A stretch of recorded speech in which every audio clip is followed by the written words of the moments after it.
दोस्तों, कंगना रनौत मोदी की सबसे पसंदीदा महिलाएं हैं। कंगना मोदी से प्राइवेट में बहुत मिलती थीं और उनको एमपी का टिकट मोदी ने ही दिलवाया था। कंगना के पास शरीर दिखाने के अलावा कुछ भी नहीं है। इसने राजनीति में आने के लिए सब कुछ किया और इतना ही नहीं, निर्मला सीतारमण वो तो नाच गाने वाली औरत है। और मोदी, हट यार उसके इतना नमक हराम तो हमारे देश की राजनीति में कोई नहीं है मेरे दोस्तों। ये शब्द हमारे या किसी विपक्ष के नेता का नहीं बल्कि बीजेपी के सीनियर सदस्य सुब्रमण्यम स्वामी के है। जी हां, आज की खबर मिर्ची की तरह तीखी और बिजली की तरह जानलेवा है।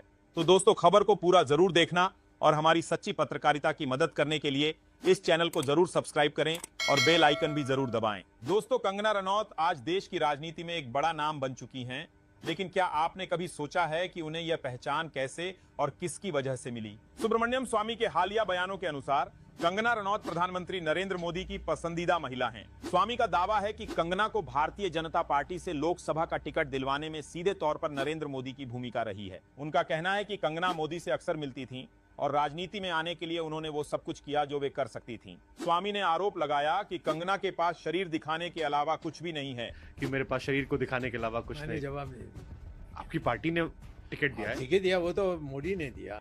और राजनीति में आने के लिए उन्होंने हर तरह की कोशिशें की। उन्होंने यहां तक कह दिया कि कंगना राजनीति में इसलिए हैं क्योंकि मोदी ने उन्हें सांसद बनवाया। उन्होंने तंज कसते हुए कहा कि कंगना उनकी फेवरेट नहीं हो सकती क्योंकि वे कभी उनसे मिले ही नहीं, लेकिन वो जरूर किसी और की फेवरेट हैं। और उस किसी का इशारा साफ तौर पर मोदी की ओर था। दोस्तों, भारतीय राजनीति में चेहरे बदलते हैं, नेता बदलते हैं, लेकिन आरोपों और रहस्यों की आंधी कभी थमती नहीं। जब सिनेमा की दुनिया से राजनीति में कदम रखने वाली अभिनेत्री पर प्रधानमंत्री की खास होने का आरोप लगे तो सवाल उठते हैं। जब एक केंद्रीय मंत्री को नाच गाने वाली औरत कहा जाए तो देश की सियासत हिल जाती है, और जब खुद प्रधानमंत्री को नमक हराम कहा जाए तो समझ लीजिए राजनीति की चूलें हिल रही हैं। उन्होंने न सिर्फ नरेंद्र मोदी के चरित्र पर सवाल उठाए हैं। अस्सलाम वालेकुम रहमतुल्लाहि व बरकातुहू। अज़ीज़ान मिल्लत इस्लामिया, आप तमाम उम्मती को मुफस्सल की तरफ से सलाम अर्ज़ है। घर में बड़ी पर्दानिशीन इज़्ज़तदार माँ और बहनों को मुफस्सल की तरफ से सलाम अर्ज़ है। बल्कि बहरें अल्लाह से उम्मीद है आप लोग खैरियत से होंगे, अल्लाह की हिफाज़त में होंगे। इन मलनों की मलामत से, इन फ़िरक़ा परस्तों की फ़िरक़ा परस्ती से, इन दरिंदों की दरिंदगी से, इन मावलिंचरों की मावलिंचिंग से, इन बलात्कारियों की बलात्कारी से, इन दहशतगर्दों की दहशतगर्दी से महफूज होंगे। अल्लाह आप लोग को अपने हिफ्ज़ अमान में रखे, अल्लाह अपनी हिफाजत में रखे, अल्लाह हर आबा से हर शर से महफूज रखे। बहरहाल बहरकेफ मेरे अजीज़ दोस्तों, मेरे भाइयों, देश के हालात से भी आप लोग वाकिफ़ है और देश के बाहर के हालात से भी आप लोग बजा वाकिफ़ है।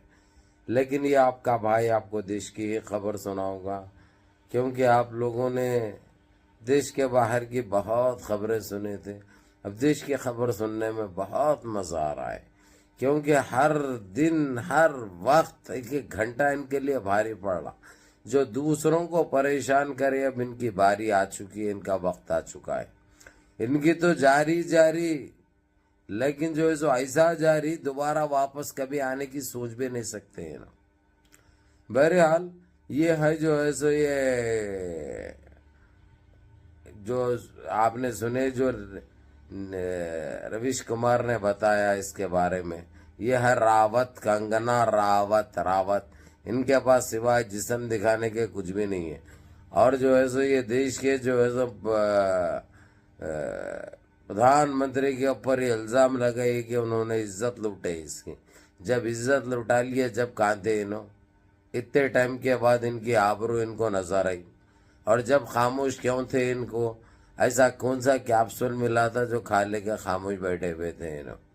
खैर वो कितना सही है, उन्हें तो पूरे प्रूफ के साथ बता रही कि मेरी इज्जत के साथ खेले, इसलिए मेरे को एमपी बनाते बोले, मंत्री बनाते बोले, हिमाचल की बहुत बड़ी एक वो, इसलिए जो है सो उन्होंने जो तुलसी तेरे आंगन की जो एक सीरियल आता था, समझे, स्मृति ईरानी को जो जिस तरीके से उसको नज़रअंदाज करके उन्हें जैसा इलेक्शन हारी, जो निकाल के कटर में फेंके, वो देख लिए। उन्हें भी दोनों आपस में बात कर लिए, उन्हें बता दी कि जो है सो अब ये तेरी बारी है, इसलिए दोनों मिलके ये काम कर दिए हुए है। इस वक्त हर घंटा इसको भारी पड़ रहा।